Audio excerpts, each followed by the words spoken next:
Hello, everyone. This is Dr. Esperanza, and welcome to our second week of Math 5 online. And I understand that for some of you, this is your first time taking a college level course, and at the same time, first time taking an online math class.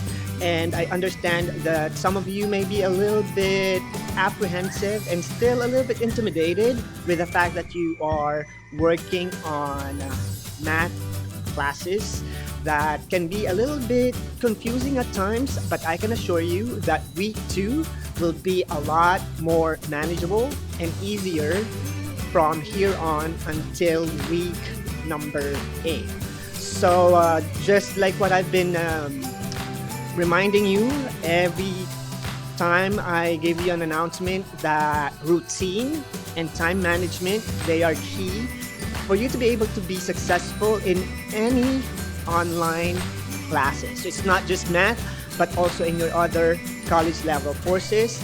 Because once you have established your routine, especially in our math class, where routine can be easily made because your expectation is pretty simple. You need to complete your discussion, you need to write your notes, you need to answer your problem sets, and you need to answer the weekly quizzes that you are supposed to be working on to be able to complete our weekly tasks. And it's going to be the same set of tasks from week 1 to week 2 to week 3 all the way to week number 8.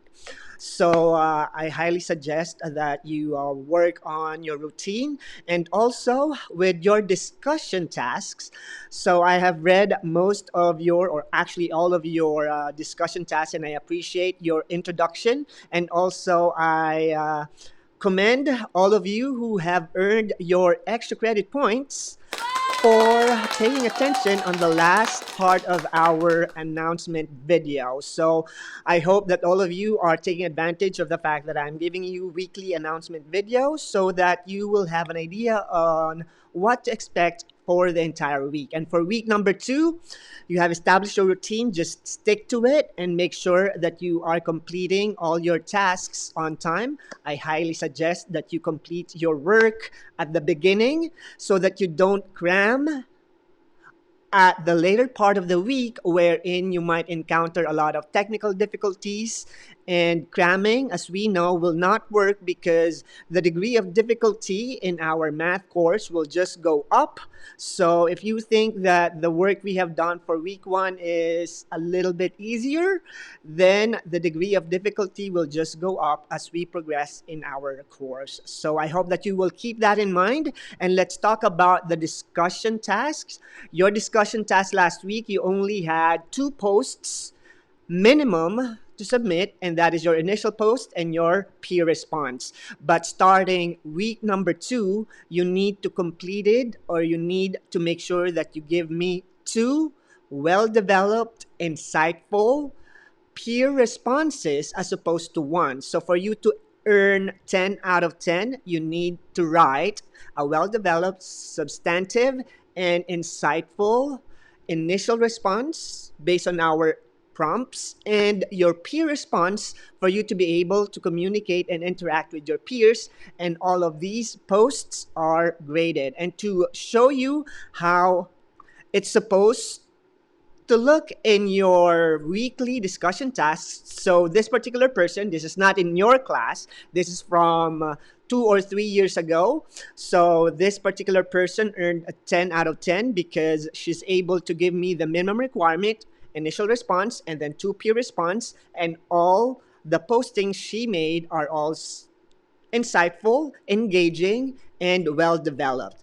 And looking at the second student right here, this person got 11 out of 10 because he earned, or she earned, an extra credit points for giving me a well-developed and very extensive initial response. So I just gave her extra credit points because that's what we do. I give out extra credit points for extra effort for people who are going above and beyond the expectations.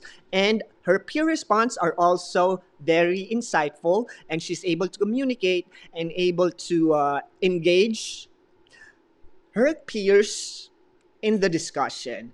And this is an example of some deductions, so 9 out of 10, because if you'll notice, so I'm seeing the timestamp right here, 12:18, 12:21, 12:23. So what, in less than 10 minutes, she's able to complete somehow the tasks, but it's not substantiated and it's not well developed. So you will get or incur deduction from your discussion tasks if you are not going to pay attention on the work that you are doing. Because remember that your discussion is 20% of your final grade, and that 20% you need to really show work for that particular task, which some of you are taking it for granted. Just like not being able to take advantage of the extra credit points because you did not finish the announcement that I gave you last week.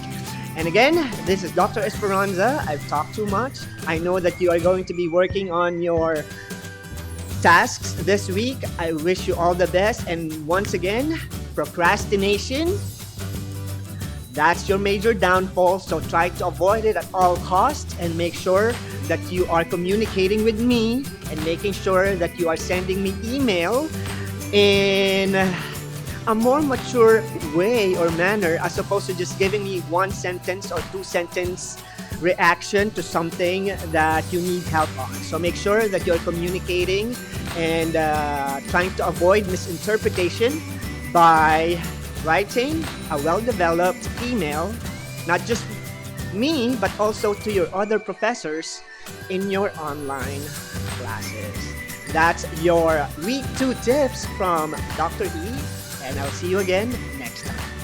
Bye!